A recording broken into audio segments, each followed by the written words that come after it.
अस्सलाम वालेकुम वरहमतुल्लाह। दोस्तों, क्या हाल चाल है? ठीक हो? आज वीकली कैंडल की क्लोजिंग पे थोड़ा सा तबसरा कर लेते हैं। मार्केट जो है यहाँ पे उसने दो तरह से हमको फंसाया हुआ है। एक तो अगर हम यहाँ से ट्रेंड लाइन लेते हैं इसके पीक से, तो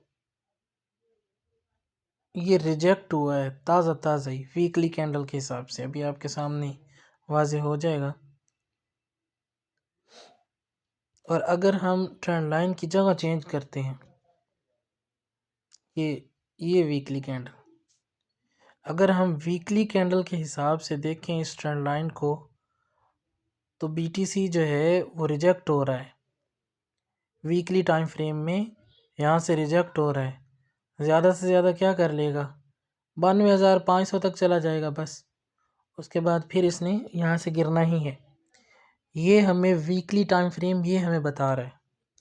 और अगर हम डेली टाइम फ्रेम की बात करें, तो अभी तक इसने थर्ड टच को छुआ ही नहीं, उस तक ये गया ही नहीं। उस तक जाने के लिए इसे कम से कम 92,300 400 सेम पोजीशन ही है। ठीक है।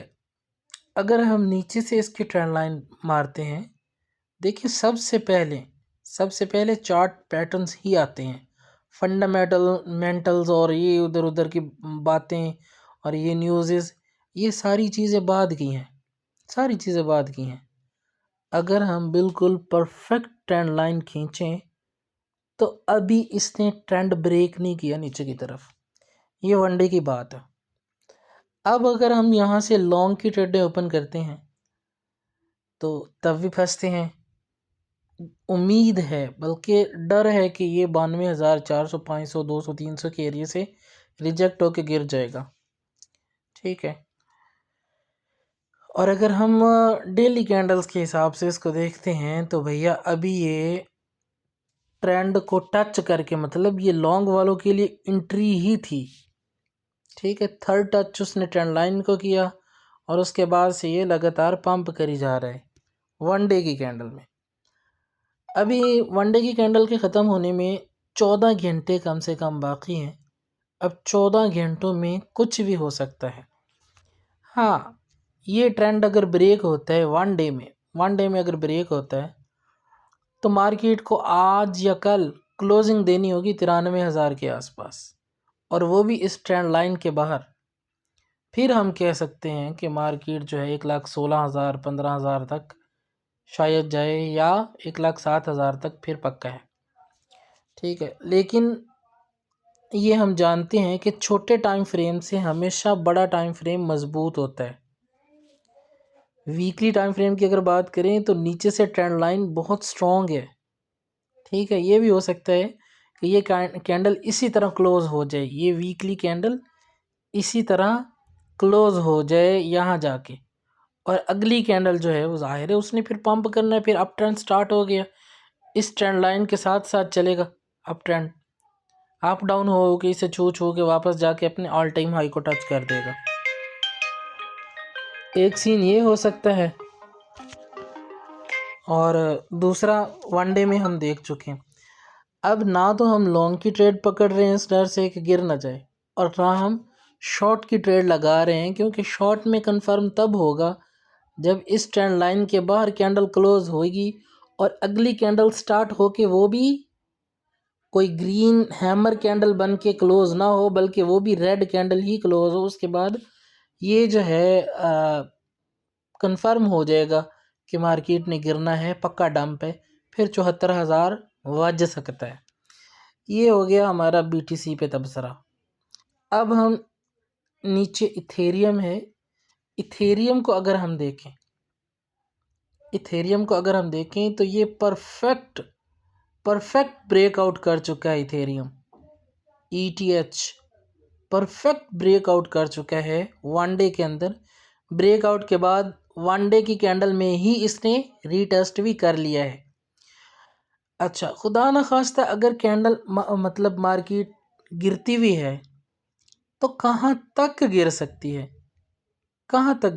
है?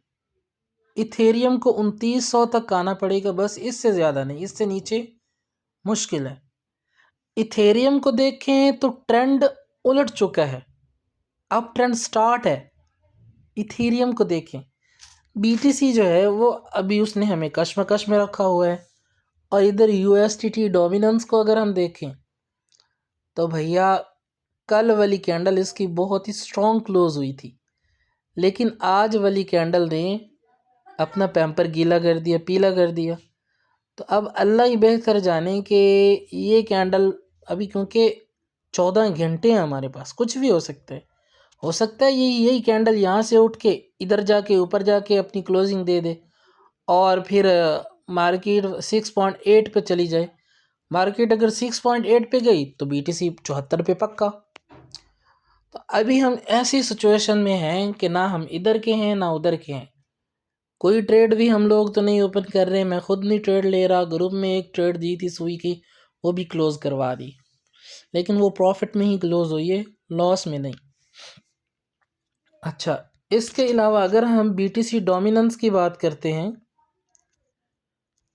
जिसको देख के बड़े बड़े ट्रेडर ये कह रहे हैं कि मार्केट जो है वो अपने बुल एरिया में घुस चुकी है, बुल रन स्टार्ट है, बुल रन स्टार्ट है।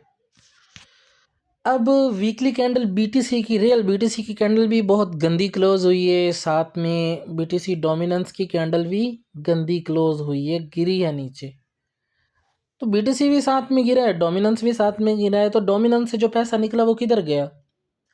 जाहिर है वो कुछ आर्ट्स में गया है। आर्ट्स में क्यों पैसा जा रहा है? मैंने पहले भी बोला था कि आर्ट्स एक एक करके हमारे हाथ से निकल जाएंगे, एक ही बार में आर्ट्स में पंप नहीं आता, एक एक करके निकलते हैं, एक एक करके। ठीक है, ये देखिए आर्ट्स जो है, इथेरियम बिटकॉइन जो है, ये अपना ब्रेकआउट करके उसके बाद रीटेस्ट करके वापस ऊपर गया, अपने रेजिस्टेंस से गिरा, रिजेक्ट हुआ, अब वापस ऊपर निकल रहा है। और अगर ये 0.037 से ऊपर जाके क्लोजिंग दे देता है ना वन डे वाली कैंडल की, तो ऊपर 0.053 जो है वो पक्का हिट है। अगर ये यहाँ तक जाता है तो सारे आर्ट्स जो हैं वो 2-2, 3-3, 100% तक पंप कर सकते हैं अभी की अपनी जो मतलब उनकी प्राइस चल रही है उसके मुकाबले में। अब हमने इथेरियम बिटकॉइन को देख लिया जो आर्ट्स को साथ लेके चलता है, बीटीसी डोमिनेंस को देख लिया कि जिसमें फंड बढ़ता है तो आर्ट्स गिरते हैं, बीटीसी भी गिरता है या बीटीसी में भी पंप करता है कभी कभार, और अगर वो गिरता है तो आर्ट्स पक्का पंप करते हैं। बीटीसी डोमिनेंस गिरता है तो आर्ट्स पक्का पंप करते हैं। अब कुछ कोइंस हैं, आप देख लें, ये मेरी ट्रेड लगी हुई है, इसकी फ़िलहाल लॉस में है। ऑडी को ही देख लें, मार्केट कल गिरी है और आज थोड़ी सी स्टेबल नज़र आ रही है। इसने क्या किया? ये नहीं गिरा, ये स्टेबल ही रहा। वीकली कैंडल के हिसाब से अगर इसको देखें तो इसकी ये जो कैंडल, इस ड्रैगन फ्लाई डोजी कैंडल के बाद एक कैंडल ग्रीन क्लोज हुई है। अब ये वाली कैंडल कम से कम ऑडी को यहाँ पे $6 पे ले जाएगी इस वीक। ऑडी पंप किए जा रहा है, इसको परवाह नहीं है मार्केट गिर रही है या नहीं गिर रही। इसी तरह और भी बहुत से ऐसे कोइंस मैंने देखे हैं जो मार्केट की परवाह किए बिना पंप कर रहे हैं कि मार्केट किधर जा रही है, क्योंकि आर्ट्स का सीज़न वाकया ही बहुत करीब है और ये बारी आर्ट्स की है। बीटीसी का मैं कुछ नहीं कह सकता कि बीटीसी भी $10 लाख पे चला जाएगा, ये मैं कुछ नहीं कह सकता, लेकिन आर्ट्स जो हैं वो इंशाल्लाह ज़रूर पंप करेंगे। अभी की सूरत हाल जो है ये हमारे ट्रेड लेने की नहीं है, हम ट्रेड तब लेंगे जब डेली कैंडल जो है वो कम से कम 93,000 से ऊपर जाके क्लोज होए, बल्कि इस एरिया से ऊपर अगर निकल जाए तो फिर सोने पे सुहागा है। 95,000 से ऊपर जाती है ना मार्केट तो फिर 1,16,000 को टच करके ही गिरेगी, इससे पहले नहीं गिरनी वन डे में। और अगर वीकली कैंडल जो है वो हमारी 92,500, 400, 500 पे जाकर क्लोज़ होता है तो फिर भी ये हमारे लिए अच्छा साइन है। फिर बीटीसी 1,07,000 तक तो आराम से जा सकता है। अभी फ़िलहाल आज की घड़ी या शायद हमें कल भी वेट करना पड़े किसी बड़ी ट्रेड के लिए। कोई बड़ी ट्रेड तो हम नहीं ले सकते, लेकिन ये है कि मैक्सिमम गैनर लिस्ट में जो कॉइन्स आती हैं उनको उनका एनालिसिस करके वहाँ पे छोटी मोटी ट्रेड हम लेते हैं। 100 200 300% प्रॉफिट एक एक कॉइन से टोटल मिला के हमारा कोई 500 1000 1500% बन जाता है, अल्लाह दे देते हैं। तो इस वीडियो का मकसद था सिर्फ मार्केट की अपडेट देना, ताकि आप लोगों के ये जो फैक्ट्स मैं बता रहा हूँ ये आप लोग याद भी किया करें। ये असबाक का हिस्सा है, आप लोगों के असबाक का हिस्सा है। प्रॉपर हमारे सबक जो है वो फिल वक्त स्पॉट रेजिस्टेंस के बाद रुके हुए हैं, वो भी आगे चालू होंगे।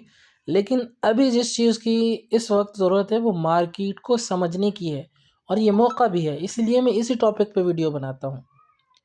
मिलते हैं अगली वीडियो में। अल्लाह हाफिज़।